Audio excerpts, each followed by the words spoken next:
Perel, kalau misalnya kamu itu mau mengkritik, ya harus pegang bukti yang ada di lapangan. Kamu mesti mengerti langsung di lapangan. Kalau memang kamu itu mau mengkritik tanpa mencari sumber yang jelas, ya langsung ke lapangan ya. Jangan jadi pejabat deh kalau kayak begitu. Jangan cuma denger sana, denger sini. Lihat pakai mata juga. Ya kalau bisa nih badan langsung turun ke kali, ke got gitu loh. Lihat cari buktinya gitu loh. Ada anggota dewan yang minta diundang buat mengklarifikasi terkait kegiatan barak militer, minta diundang. Lu mikir deh, yang harusnya datang siapa? Rakyat apa wakil rakyat? Lu itu wakil gua, lu turun di sini. Gua rakyatnya, gua rajanya di sini. Ngerti gak sampai situ? Hah? Kok malah dibulak-balik nunggu diundang rakyat? Lah tolol cara pikir lu gimana sih? Nah, sekarang giliran saya mengomentari anggota dewan yang ganteng itu. Siapa coba? Nah, ini ya, Vero Bramasta. Kamu tuh pinter, bener pinter. Dan luar biasa kamu sudah masuk ke DPR. Oke, menjadi anggota dewan. Keren. Namun, gini loh. Kalau kamu mau menanggapi segala sesuatu, jangan hanya bermodalkan teori. Ya, kalau teori udah pasti kamu jagonya karena kamu punya pendidikan tinggi. Oke? Semua orang juga kalau teori bisa lihat di Google, bisa lihat di literasi. Buku-buku yang memang direkomendasikan. Tapi yang harus Anda komentari itu harus sesuai dengan bukti dan kenyataan. Sebelum kamu berbicara di media, harus lihat dulu ke sana, dilihat dulu, dipantau dulu, diinvestigasi dulu, dan segala macam kamu lihat secara langsung, baru hasil dari investigasi kamu komentar. Seperti itu. Seperti saya, kalau saya tidak tahu dan tidak terjun dan tidak mengirimkan tim saya ke sana, saya nggak akan tahu juga seperti apa barak militer. Ya kan? Namun, secara psikologis, kalau orang melihat dari barak militer tersebut, yang ada perpeloncoan, itu benar menurut orang awam yang tidak paham. Ya. Namun, kita harus melihat dari sisi positifnya.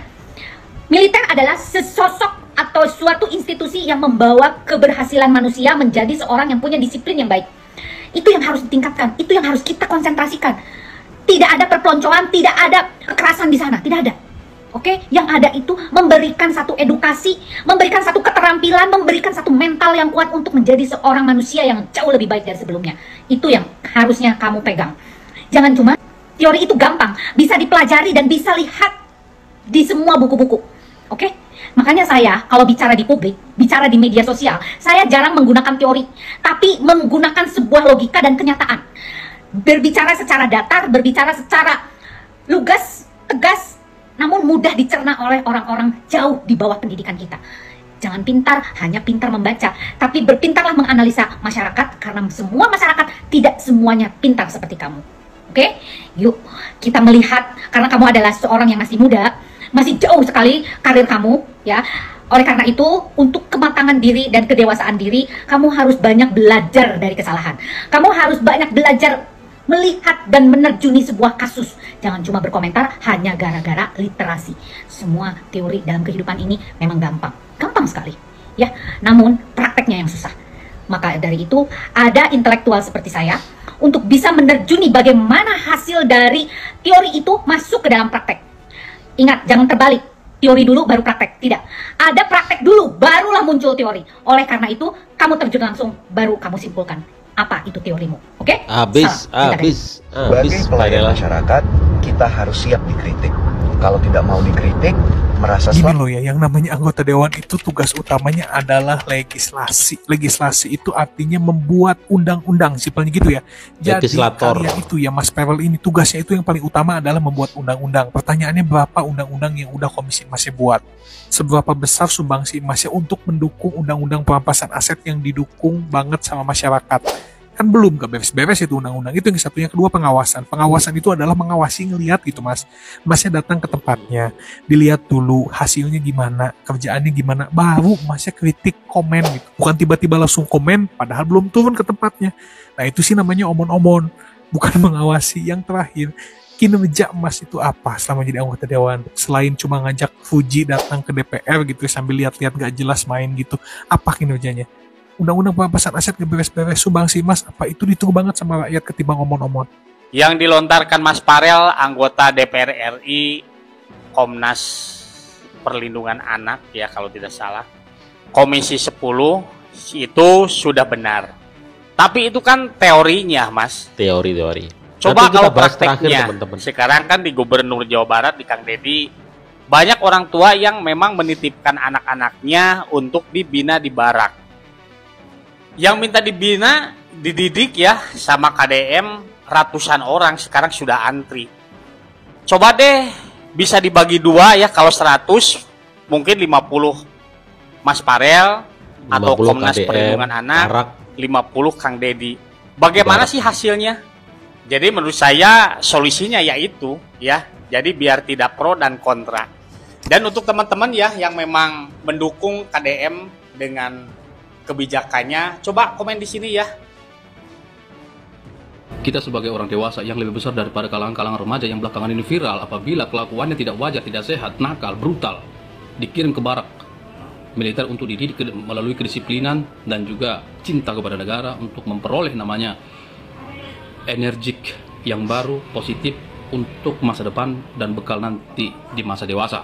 Berikan pendekatan, sentuh hatinya, berikan solusi yang mudah dimengertinya, berikan edukasi tentang pemahaman-pemahaman dan sanksi-sanksi akibat kenakalan di masa remaja. Dengan begitu, psikologi anak tetap netral, tetap sehat, tidak dipaksa untuk melakukan kegiatan semi-militer. Bos, kalau cuma ngomong, tanpa ada perbuatan, tanpa ada tindakan, cuap sana cuap sini, untuk menambah follower, untuk menambah pengikut, ingin terlihat bekerja, ingin terlihat peduli, tapi tidak punya solusi, nggak perlu harus jadi KPAI, nggak perlu harus jadi Komnas HAM, nggak perlu harus jadi anggota DPR. Kalau hanya sekedar memberikan narasi, gesek sana, gesek sini, menumpang panggung keviralan, kau buat gagasan, kau buat aturan, kau buat tindakan. Anda digaji bukan hanya mengomentari, Anda digaji bukan hanya menyebarkan narasi, nggak harus di atas mobil mewah untuk menyampaikan sebuah narasi. Cuap sana, cuap sini, tanyakan kepada warganya, bebankah mereka, apa mereka disusahi, apa mereka dipersulit. Dengan kebijakan pemimpinnya yang mengerti anak adalah orang tuanya, bukan orang lain, apalagi orang-orang yang hanya bisa menyampaikan wacana, wacana, wacana. Kalian punya kemampuan, kenapa tidak bertindak? Kalian punya hak,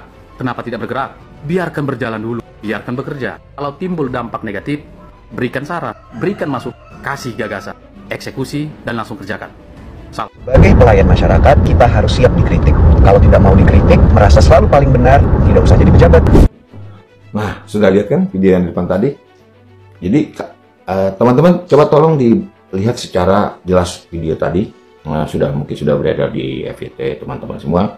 Di situ secara tidak langsung menunjukkan bahwa memang anggota DPR itu terkadang nggak fair. Gitu. Nggak fairnya apa? Mungkin apa yang diungkapkan viral dalam video-videonya dia, apalagi diposting oleh partainya dia, PAN, Partai Amanat Nasional, itu mungkin mendapatkan kritikan, mendapatkan hujatan dan lain sebagainya. Mungkin juga ada yang tidak. Gitu. Nah, dia menjawab mungkin yang kritikan. Hal-hal yang dia lakukan adalah sebenarnya keinginan dia sendiri. Di fitur fittingnya dia, di PAN itu jelas dia pengen dijawab apa-apa yang telah diungkapkan oleh dia. Dan saya yakin yang menjawab adalah orang-orang yang telah mendengar secara langsung apa yang dia katakan. Intinya buat saya, dia nggak fair. Dia merasa kita, orang-orang yang mengkritik dia, menghujat dia di videonya, dia anggap harus dilihat dong semuanya bahwa kita begini-begini bla bla bla bla. Intinya dia mengelak secara tidak tegas gitu. Nah, kita juga miris pada akhirnya dong. Harusnya dia juga jangan ngomong dulu sebelum program-program Bupati Purwakarta, wabil khusus KDM sebagai Gubernur Jawa Barat, ya selesai dulu gitu loh. Anda tidak suka dikritisi orang-orang yang tidak katanya melihat secara utuh pendapat Anda di video. Tetapi Anda sendiri sudah di tengah jalan mengkritisi tanpa tahu apa nanti hasilnya. Gitu. Itu yang saya lihat, makanya saya pikir ya memang Anda wajib untuk mengkritisi itu semua, karena tapi gitu. Pada suatu sisi Anda harus berpikir bijak. Gitu. Bijaknya adalah ya udah lihat aja dulu, kalau perlu Anda turun. Saya lihat dalam video-video belum pernah lihat Anda turun ke sana. Dilihat bagaimana Anda situ juga menjawab enak aja. Coba Anda lihat. Anda membuat fitur 2 kali VT untuk menjawab permasalahan KDM dalam posisi yang sangat-sangat nyaman. Duduk sebagai seorang anggota DPR, bangku penggede, bangku besar, lalu membuat video itu lagi di sebuah kendaraan yang jelas-jelas ada supirnya, mewah, ber-AC. Jelas-jelas Anda tidak turun ke bawah, lihat itu semua program. Oke, selanjutnya terima kasih. Salam sehat, salam waras. Semoga Anda sehat, nyaman tidur, nyenyak tidur, tidak diganggu oleh siapapun. Terima kasih. Amin.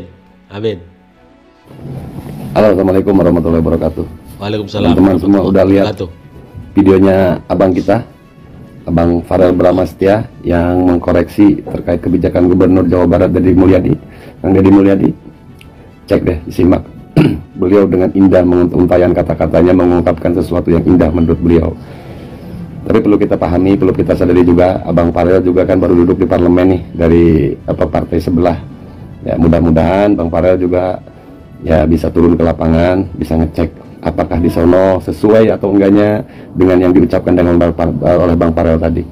Terkait masalah itu kebijakan Pak Deddy Mulyadi, apakah itu jelek, apakah itu bagus, atau silakan cek langsung ke baraknya. Yang kata Pak Bang Farel mengatakan katanya harus dengan yang wah segala macam, dicek aja Bang Farel ke sana, ke barak. Mudah-mudahan nanti kalau misal ada sesuatu yang lebih bagus lagi yang kira-kira bisa dimasukkan ke tadi ke programnya Kang Deddy, silahkan ajukan. Insya Allah Pak Deddy juga menurut saya pasti akan paham, dan Pak Deddy orang yang paling indah menurut saya.